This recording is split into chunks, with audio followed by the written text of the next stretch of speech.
I'm Brian Alexander in Michigan, and I'm the inventor of the Synescope.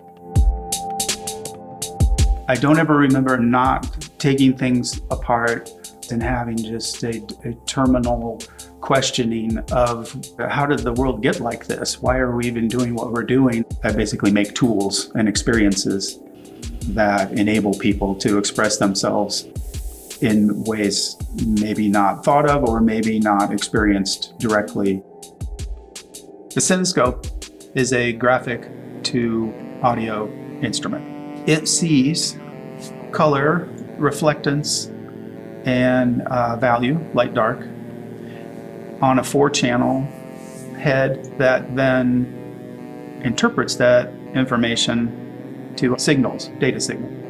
With the Synescope, we have a really interesting example of a technique that we call sonification. And that is a technique in which we take some form of data that we might have recorded, and we turn that into music and turn it into sound.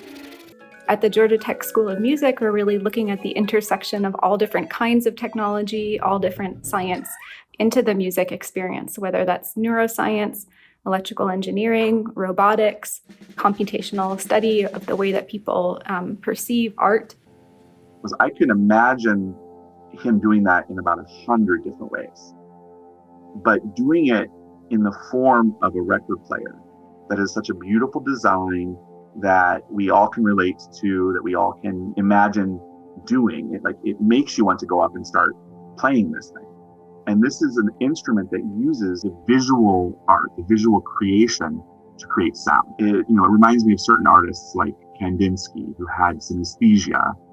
Synesthesia is this really interesting perceptual phenomena where one sensory modality like sight or smell might inform another one. So there, some of those wires will get crossed.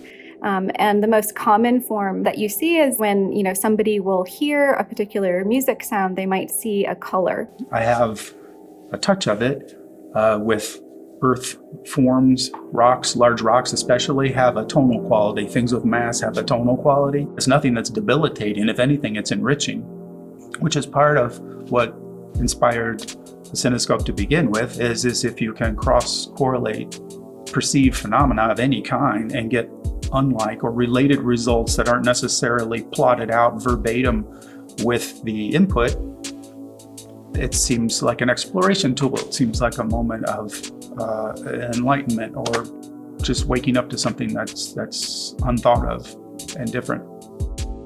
My background is fine arts and industrial design, so the technical and the art side are always playing against each other, and could be said I brought too much art to industrial design, or it could be said I brought too much technicality to art. Depends who you ask. But I'm not familiar with an instrument that actually does quite what the Synescope is doing right now. I would say midpoint through the first version of the Synescope, I started to feel optimistic, and as you worked with it over time, it kind of did some things its way, and you did things your way, and just like any other instrument, you came to some sort of balance point in the hopes of expression as an expressive tool.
I do things like the Synescope because it's not easy, and it does things you do not expect.